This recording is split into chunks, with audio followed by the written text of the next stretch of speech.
অবশেষে নামলো স্বস্তির বৃষ্টি, ভিজলো উলুবেড়িয়াও। গত কয়েকদিন ধরে বেলা বাড়তেই রোদের দাপট ও সেই সঙ্গে আর্দ্রতাজনিত অস্বস্তি অনুভূত হচ্ছিল দক্ষিণবঙ্গের একাধিক জেলায়। যদিও আবহাওয়া দপ্তর বৃষ্টির পূর্বাভাসের কথা জানিয়েছিল, আর সেই পূর্বাভাস সত্যি করে আজ অর্থাৎ বৃহস্পতিবার শুরু হলো ঝেঁপে বৃষ্টি। আজ সকাল থেকে আকাশের মুখ ছিল বেজায় ভার, মাঝে মধ্যে রোদের ঝলকানি দেখা গিয়েছিল ঠিক, কিন্তু বেলা বাড়তে রাজ্যের বেশ কয়েকটি জেলার পাশাপাশি ঝেঁপে বৃষ্টি শুরু হলো হাওড়া জেলার উলুবেড়িয়া। কয়েকদিনের অপেক্ষার অবসান শেষ হতেই স্বস্তি মিলেছে সকলের। চরম অস্বস্তিকর পরিস্থিতি থেকে যেন হাঁপ ছেড়ে বাঁচলেন। আলিপুর আবহাওয়া দপ্তর পূর্বাভাসে জানিয়েছে, দক্ষিণবঙ্গে সক্রিয় হচ্ছে মৌসুমী বায়ু, ফলে ইতিমধ্যেই বর্ষার অনুকূল পরিবেশ তৈরি হচ্ছে। অন্যদিকে ঠিক একই সময় বঙ্গোপসাগরে ঘূর্ণাবর্ত ক্রমশ শক্তিশালী হচ্ছে। এর ফলে নিম্নচাপে পরিণত হওয়ার সম্ভাবনা প্রবল।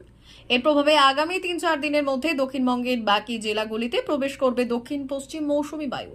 ফলে দক্ষিণবঙ্গে বৃষ্টির পরিমাণ বাড়তে পারে, সেই সঙ্গে বিক্ষিপ্তভাবে বজ্রবিদ্যুৎ সহ বৃষ্টি হতে পারে বলে পূর্বাভাসে জানিয়েছে আবহাওয়া দপ্তর।